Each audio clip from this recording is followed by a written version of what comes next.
ตัวใหญ่มากเลยเอวาตัวใหญ่มากเลยดูสิเอวาตกนะเอวามันจะกัดนิ้วเอวานะดูสิเอวาดูสิ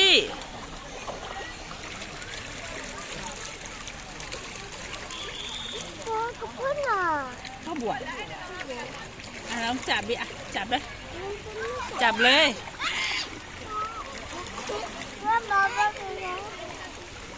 สลา